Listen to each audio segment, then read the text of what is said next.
Well, Maria, nobody told the migrants that are stacked up like cordwood on the other side of the river that Title 42 is not ending tomorrow. Yeah, well, that was Senator Roger Marshall with me yesterday on Sunday Morning Futures after a federal judge temporarily blocked President Biden from ending Title 42. The White House is now vowing to fight the decision. They say they'll appeal it. The Trump-era policy was originally set to be lifted today. Joining me right now is the former acting U.S. Attorney General, Matt Whitaker. AG Whitaker, great to see you. Thanks very much for being here, Matt. Your thoughts on how this plays out. Is this federal judge ruling going to change anything? The border agents told me to expect the number of encounters to go from 7,000 illegal migrants encountered every day today to 18,000 a day, Matt. Yeah, good morning, Maria. Good to be with you. The Biden administration has to be breathing a sigh of relief, being saved from their own bad policies by this judge.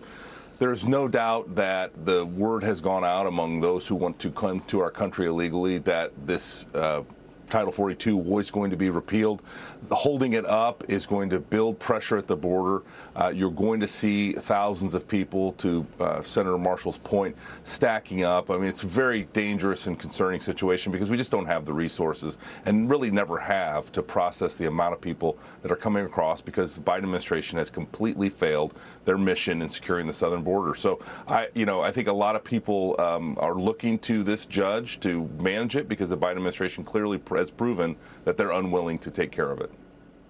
Well, I mean, did they ever really have that mission, Matt? I mean, to secure the border? I mean, let's face it, it's not just the fact that we don't have the resources to deal with millions of new people coming into America, but we don't know who's coming in. I mean, well, border agents tell me it's 160 countries. And by the way, just recently they found several people who were on terrorist watch lists who were trying to come in through the southern border. They found MS-13 members there as well. Yeah, and it is known well that about 25% of the world's population would like to come to the United States if they could. And so obviously this desire to come to the United States, where it's the only place to accomplish the American dream, puts a tremendous pressure on our immigration system. But that being said, you're right. The Biden administration never had a desire to prevent illegal immigration through our southern border.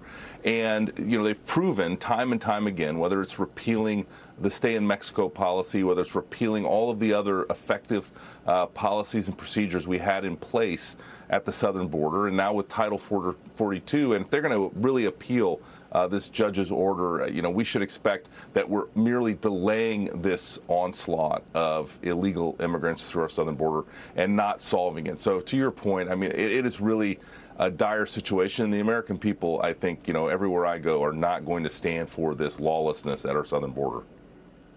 Yeah, I mean, people say we're not going to stand for the lawlessness, but at the same time, is there ever any accountability? I mean, let's talk about what's going on right now with the Michael Sussmann trial. You and I have spoken a lot over the years, and for many years, I've been saying this is a lie that came out of the Clinton campaign. The media just drove it home. New bombshells testimony coming out of this trial this last week. Former Hillary Clinton campaign manager Robbie Mook testified that Hillary personally herself authorized the release of this false information to go viral. She wanted her then opponent candidate, Donald Trump, to go down for colluding with Russia, even though her campaign made it up. A FBI cybersecurity consultant, Scott Hellman, said there was not enough data to make any conclusion about any relationship with Russia. He didn't buy it on day one.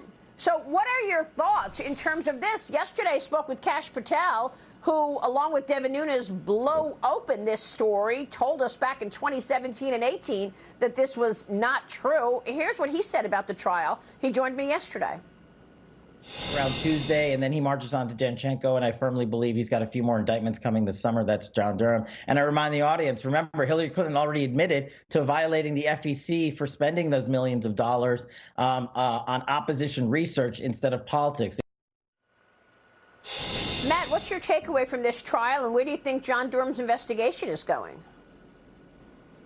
Well, the trial is really going to do two things. One is it's holding Michael Sussmann accountable for sharing this false narrative, this false story generated by the Hillary Clinton campaign. And so he's being held accountable under the rule of law. But most importantly is I think Durham is telling the story as to how this all started. And ultimately, to your point, time and time again, whether it was the Clinton campaign knowing it was false, whether the FBI determining it was false, it continued to march on. And Peter Strzok really, I think, is the next person who needs to be held accountable. I mean, he is the one who ultimately decided that there was something to this story and decided that the FBI should ultimately launch an investigation into a sitting president. So I think to Cash's point, this is just beginning, and there are other people who need to pay for this false narrative that was really for 4 years dogged the administration.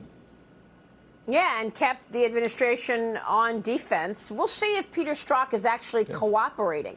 That we don't know. Matt Whitaker, thanks very much for weighing in on all of this. We appreciate it, and we'll talk soon.